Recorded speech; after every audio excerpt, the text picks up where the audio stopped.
हमारे प्रधानमंत्री जी ने जो एक लीडरशिप पोजीशन हमारे देश को दी है, तो बड़े पैमाने पर लोग निवेश करना चाहते हैं भारत में। और ऑफ कोर्स भारत में जब निवेश की बात आती है तो महाराष्ट्र फोर फ्रंट पे होता है। तो आज हमने बहुत अच्छा परफॉर्म किया है। यहाँ पर करीब 32 एमओयूज़ हमने किए हैं, जिसकी कीमत 6 लाख करोड़ से भी ज़्यादा है। और अलग अलग सेक्टर में इसमें इलेक्ट्रिक व्हीकल्स भी है, इसमें डेटा सेंटर भी है, इसमें मैन्युफैक्चरिंग भी है, इसमें डिफेंस मैन्युफैक्चरिंग भी है, इसमें केमिकल जोन भी है, इसमें यूनिवर्सिटीज़ भी है, फॉरेन यूनिवर्सिटीज़ भी है। तो you name it and that sector is there. तो ऐसा हमने काफ़ी अच्छा आज सारे एमओयूज़ किए। और मुझे लगता है कि जब मैं सबसे बात कर रहा हूँ तो एक लोगों का विश्वास भी भारत पर बढ़ रहा है और निवेश करने की इच्छा भी दिख रही है। बिल्कुल, हमने भारत को लेकर वैसे भी काफ़ी बज़ देखा है, काफ़ी स्टेट्स है जो पुश कर रहे हैं यहाँ पर। कुछ एक स्टेट्स ने उन पर बुलिश होने के लिए अलग कैंपेन्स भी लॉन्च किए हैं। महाराष्ट्र के लिए मेन पिच आपका ग्लोबल इन्वेस्टर्स के साथ क्या है इस समय? देखिए, मूल रूप से महाराष्ट्र जो है ये हमेशा ग्लोबल लीडर रहा है।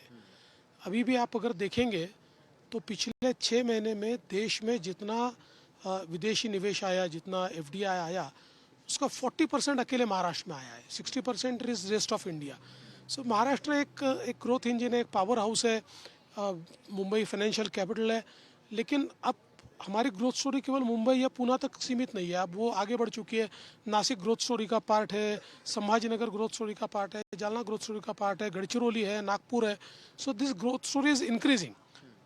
कई जो नेसेयर्स होते हैं, कई लोगों से मैंने बात की, कुछ एक लीडर से, वो बार बार सवाल उठाते हैं कि एमओयूज बहुत सारे साइन होते हैं लेकिन उसमें से जो एक्चुअल कन्वर्जन होता है उसका रेशियो काफ़ी कम होता है। ये हमने कुछ स्टेट्स में देखा भी है। आप इस इशू को कैसे एड्रेस करेंगे? देखिए, ये हो भी सकता है, लेकिन अगर हम देश के एवरेज से कंपेयर करें तो देश में जितने एमओयूज होते हैं उसका रेट ऑफ कन्वर्शन 35% है। इन महाराष्ट्र इट इज 65%। और पिछले अगर मतलब हमारी 14 to 19 के रेजिम देखें या पिछले 2.5 साल देखें, it has been 75%। So almost 75% of the MOUs have been converted into real investments. इस बार हमने देखा है दावोस में काफ़ी ज़्यादा फोकस जो है ग्लोबल कंपनीज का industry 4.0, AI, smart technologies, blockchain, इन सब पर काफ़ी ज़्यादा है। इसमें महाराष्ट्र को बाकी स्टेट से आगे रखने के लिए और बढ़त दिलाने के लिए आप क्या खास कदम उठाएंगे? देखिए, Maharashtra already data centre capital बन चुका है। क्योंकि देखिए, आजकल हम लोग ये कहते हैं कि डेटा इज़ न्यू ऑयल। तो क्योंकि डेटा ने अपने वैल्यू में, एब्सोल्यूट वैल्यू में ऑयल को सरपास कर दिया है। तो डेटा सेंटर ये एक बहुत बड़ी इकोसिस्टम है। और मुझे ये बताते हुए खुशी होती है कि देश की डेटा सेंटर कैपेसिटी का 60% हिस्सा ये महाराष्ट्र में है।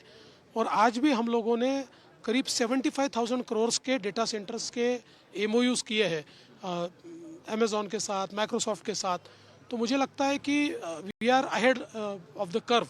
और डेटा सेंटर के साथ साथ हम लोग अभी एक इनोवेशन सिटी प्लान कर रहे हैं। अराउंड दैट हम लोग इन्वेस्टमेंट्स ला रहे हैं। कहाँ पे होगी ये इनोवेशन सिटी, अगर आप बता innovation city mostly new Mumbai में होगी। सकें? ओके। और कौन कौन सी ग्लोबल एमएनसीज हैं जिनके साथ आपकी काफ़ी एडवांस बातचीत हुई है इस विजिट के दौरान? देखिए, लिस्ट तो बहुत बड़ी है और हम लोगों ने ग्लोबल भी है, और जो global companies, Indian global companies है, उसके साथ भी हमारी काफ़ी अच्छी बातचीत हुई है। तो अगर आप ये 32 हमारे जो एमओयूज हुए इसका मिक्स देखेंगे तो इसमें ग्लोबल कंपनीज भी है, इंडियन ग्लोबल कंपनीज भी है, लोकल कंपनीज भी है। तो एक बहुत अच्छा मिक्स इसमें आया हुआ है। बिल्कुल। एक आखिरी सवाल आपसे मैं पूछना चाहूँगा, यहाँ पे हमने काफ़ी स्टेट्स के बीच में भी हेल्दी कंपटीशन देखा है और इसीलिए भारत का प्रेजेंस जो है पिछले 2-3 साल से दावोस में अगर आप देखें तो सबसे ज़्यादा डोमिनेंट रहता है। ये हेल्दी कंपटीशन को आप कैसे देखें? इट इज़ वेरी गुड, क्योंकि प्रधानमंत्री जी हमेशा कहते हैं कि hours is a competitive federalism.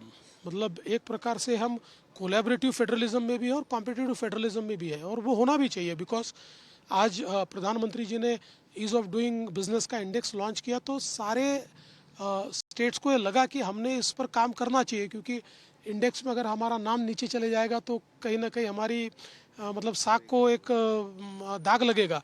तो सब ने किया।